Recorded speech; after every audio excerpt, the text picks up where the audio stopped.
ஆண்டவராகிய இயேசு கிறிஸ்துவின் இன்ப உயிர்த்தெழுந்த நாமத்தினாலே அற்புதமான சுவிசேஷ பயணத்திற்கு அன்போடு வாழ்த்தி வரவேற்கிறேன். அற்புதமான நாளிலே நாம் சுமக்க முடியாத பாரம் அப்படின்னு ஆண்டவர் தலைப்பிட்டே சொல்லுகிறார்.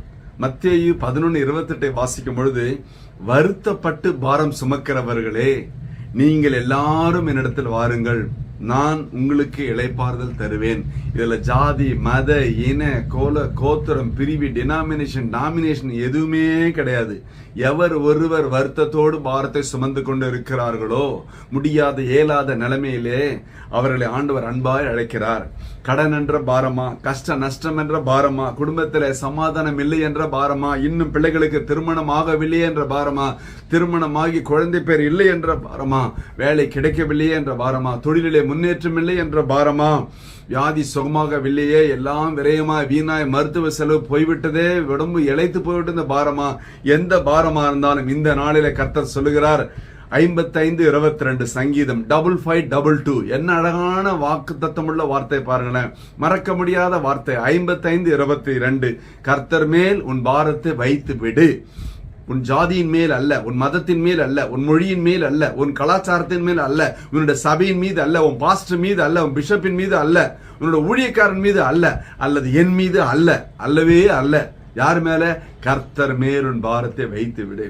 எவ்வளவு வச்சாலுங்க அவர் மேல வச்சோம்னா வெளியே சொல்ல மாட்டாங்க, மனுஷன் சொல்லிடுவான். அவர் அப்படிதாங்க, உங்களை குறித்து அவ்வளவு கரிசனை உள்ளவர். அவர் உன்னை ஆதரிப்பார், ஒருபோதும் உன்னை தள்ளாட விட்டார். நீதிமான்ற இடத்துல உங்க பேரை போட்டு வாசிங்களேன். நீங்க நீதிமான் தானே? அம்மாவையும் மாமியாரும் ஒரே மாதிரி தானே நடத்துறீங்க, அப்பாவையும் மாமனாரையும் ஒரே மாதிரி தானே நடத்துறீங்க. யோசித்து பாருங்க, உங்க மகளையும் மருமகளையும் எப்படி நடத்துறீங்க, உங்க மகனையும் மருமகனையும் எப்படி நடத்துறீங்க? ஐயா, அதுதாங்க சாட்சி. அப்படின்னு நீதிமான் அல்லவா? உன்னை ஒருபோதும் தள்ளாட விட்டார். நீங்க கவலையே பட வேணாம் வாழ்க்கையில. ஏனென்றால் உங்களை ஆதரிக்க அவர் உண்டு. ஒரு அற்புதமான வாக்குத்தத்தம் உள்ள திருவசனம் ஒன்று சொல்லுகிறது. 1 கொரிந்தியர் 10:13 வாசிக்கும் பொழுது, மனுஷருக்கு நேரிடுகிற சோதனையே அல்லாமல் வேறே சோதனை உங்களுக்கு நேரிடவில்லை.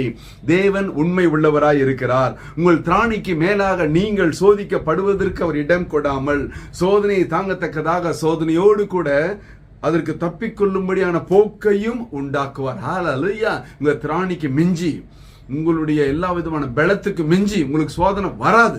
தைரியமா இருங்க. ஹல்லேலூயா. ஏனென்றால் ஒரு போக்கை, தப்பிக்கொள்ளும் போக்கை உண்டாக்குவார். உங்கள் மீது கரிசனை உள்ள ஆண்டவர். நீங்க நினைச்சிருக்கலாம், இதை விசாரிப்பார் இல்லையே, கேட்பாரு இல்லைங்க.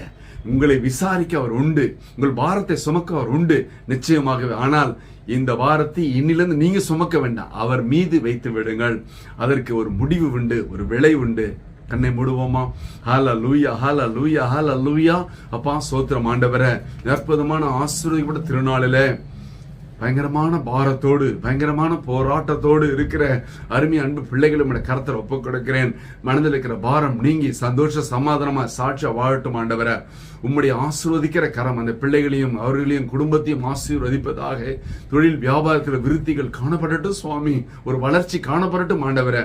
இயேசு கிறிஸ்துவின் உயிர்த்தெழுந்த வல்லமையான நாமத்தினாலே என் தேவனது செய்யும்படியா என்னுடைய திருப்பாதங்களிலே தாழ்மையாய் ஒப்புக் கொடுத்து ஜெபத்து ஜெயம் எடுக்கிறோம் ஜீவனுள்ள நல்ல பிதாவே. ஆமேன், ஆமேன். கர்த்தர் உங்களை ஆசீர்வதிப்பாராக. Praise the Lord.